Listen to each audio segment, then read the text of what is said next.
শর্ত পূরণ করতে পারলে কার্যক্রম নিষিদ্ধ থাকা আওয়ামী লীগের নেতাকর্মীদের স্থানীয় সরকার নির্বাচনে অংশগ্রহণে সমস্যা নেই, এমনটাই জানালেন প্রধানমন্ত্রী তারেক রহমানের তথ্য ও সম্প্রচার বিষয়ক উপদেষ্টা জাহিদুর রহমান। এর মধ্যে আওয়ামী লীগ নেতাদের রাজনীতিতে সক্রিয় করা ও নির্বাচনে অংশ নেওয়ার মতো সুযোগ সরকার নিজেই করে দিচ্ছে বলে মত বিশ্লেষকদের।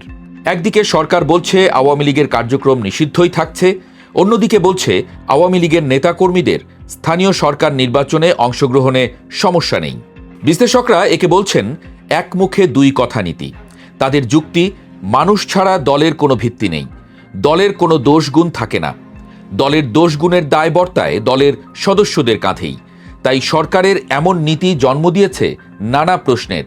তাদের মতে সরকার শুধু দল আওয়ামী লীগকেই আটকাতে চাচ্ছে, এভাবে আওয়ামী লীগকেই আদতে সক্রিয় করা হবে। কেন তাহলে আওয়ামী লীগের নেতাদের ফেরাতে চাইছে বিএনপি? বিশ্লেষকদের মত, ক্ষমতা গ্রহণের পর নানা চাপের মুখে আছে বিএনপি।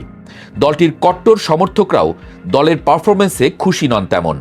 বিরোধী জামায়াতের চাপ নিয়মিত মোকাবেলা করতে হচ্ছে তারেক রহমানের দলকে।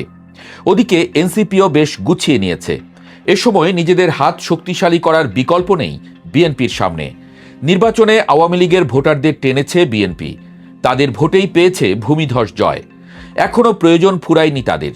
উল্টো দেশের পরিস্থিতি নিয়ন্ত্রণে রাখতেও আওয়ামী লীগের নেতাকর্মীদের ঠান্ডা রাখার বিকল্প নেই। এদিকে দিন যাচ্ছে, প্রকাশ্যে আসতে শুরু করেছে আওয়ামী লীগ, বড় হচ্ছে মিছিলের বহর।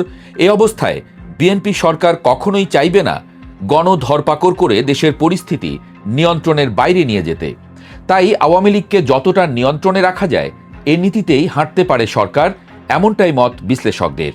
সচিবালয়ের সাম্প্রতিক ব্রিফিংয়ে তথ্য উপদেষ্টা জাহিদুর রহমান সাফ জানিয়েছেন, সন্ত্রাস বিরোধী আইন 2009 সংশোধনের মাধ্যমে আওয়ামী লীগের দলীয় কর্মকাণ্ড নিষিদ্ধ রাখাই বর্তমান সরকারের মূল লক্ষ্য। তবে স্থানীয় সরকার নির্বাচন নির্দলীয়ভাবে সম্পন্ন হওয়ার কারণে ব্যক্তি হিসেবে আইনি শর্ত পূরণ করে যে কেউ এতে অংশ নিতে পারবেন। সরকারের এই কৌশলকে বিশ্লেষকরা দেখছেন ভিন্ন চোখে। তাদের মতে একদিকে দলীয় নিষেধাজ্ঞা বহাল রেখে জন আকাঙ্ক্ষা রক্ষা করা, অন্যদিকে তৃণমূলের বড় একটি অংশকে নির্বাচনী প্রক্রিয়ায় যুক্ত রেখে মাঠের ক্ষোভ কমানোর এক জটিল সমীকরণ মেলানোর চেষ্টা করছে এই বিএনপি সরকার। রাজনৈতিক বিশ্লেষকদের বড় একটি অংশ মনে করছেন, অন্তর্বর্তী সময়ে পার করে রাষ্ট্র পরিচালনায় আসা বিএনপি এখন এক কঠিন বাস্তবতার মুখোমুখি। ভেতরের খবর বলছে, বিএনপি সরকারের এই আপাত নরম সুরের পেছনে রয়েছে আন্তর্জাতিক সম্প্রদায়ের এক বড় মনস্তাত্ত্বিক চাপ। পশ্চিমা বিশ্ব এবং উন্নয়ন সহযোগী সংস্থাগুলো শুরু থেকেই বাংলাদেশে একটি অন্তর্ভুক্তিমূলক ও অংশগ্রহণমূলক শাসন ব্যবস্থার তাগিদ দিয়ে আসছে। একটি বড় রাজনৈতিক শক্তিকে পুরোপুরি মাঠের বাইরে রাখলে দীর্ঘমেয়াদে বিদেশি বিনিয়োগ ও কূটনৈতিক সম্পর্কে নেতিবাচক প্রভাব পড়তে পারে, এমন আশঙ্কা থেকেই হয়তো এই কৌশলী অবস্থান।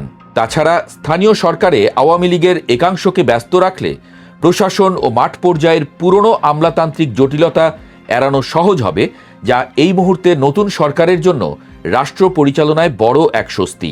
তবে ক্ষমতার ভারসাম্য কিংবা বৈশ্বিক চাপ সামলানোর এই দ্বিমুখী কৌশল হিতে বিপরীত হবে না তো?